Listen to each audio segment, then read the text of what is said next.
you are. Your identity is not on a scale. You don't like me. Your identity is not in a bank account. Your identity is not in how many square feet the house is. Your identity is not in a salary. Your identity is being a child of the King of Kings and the Lord of Lords. Your identity is not in views. Your identity is not in shares. Your identity is not in likes. Your identity is not in a bottle. Your identity is not in a mirror. Your identity is in Jesus Christ and Jesus Christ alone. You sound the alarm. Watch this. While Jesus was still speaking, some men came from the house of Jairus, the synagogue ruler. Your daughter is dead, they said.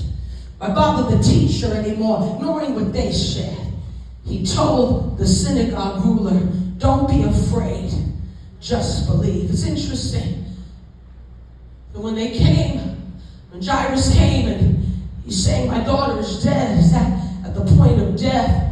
Everybody else that was present, all of the other church people were saying, don't bother with her anymore. See, that people that are saying, don't bother with Jasmine.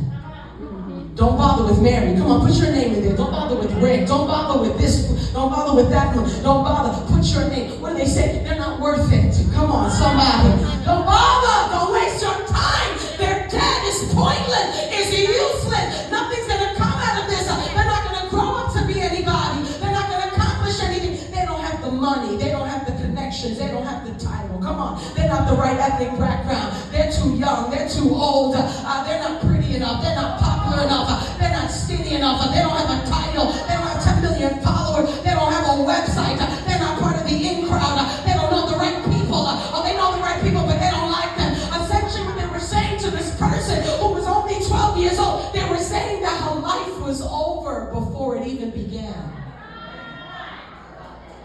Watch this. And they're saying because her life was over even before it began, why should anybody, including Jesus, bother with her anymore? Do you understand? I'm here to sound the alarm because I'm a prophet of God and I'm speaking to this atmosphere. There are people that are here and you are ready to throw in the towel. You are ready to quit the ministry. You are ready to drop out of school. You are ready to give up on your marriage. You're ready to give up on your children. You're ready to give up on the ministry. And the Lord sent me here to tell you it's not over. The devil is trying to get you to abort the assignment before it begins because you are literally standing on the threshold of the bank of the Jordan. You are literally on the threshold of the greatest breakthrough that you have ever experienced in your life. And once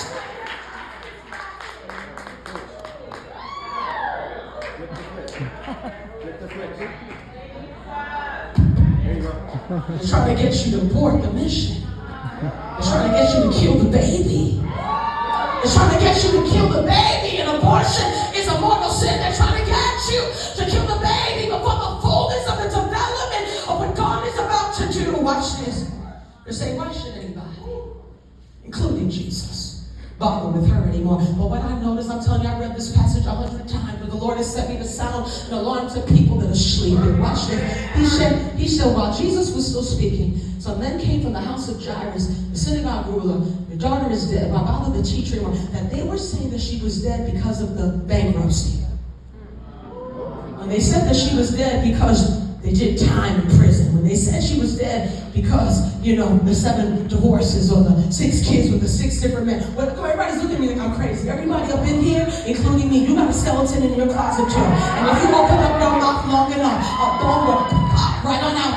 Should have died from AIDS, but God. Should have died of an overdose, but God. Should have gone to jail because we were guilty, but God. And when I think of the goodness of the Lord and all that He's done for me, all we can do is worship Him. Watch this.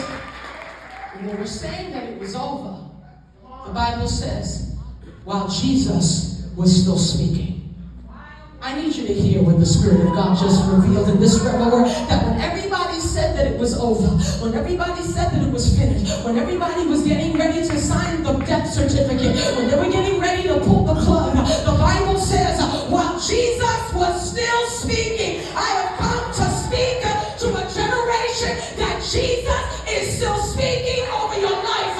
Jesus is still speaking. It's not over. And as long as Jesus is still speaking, it's all that matters.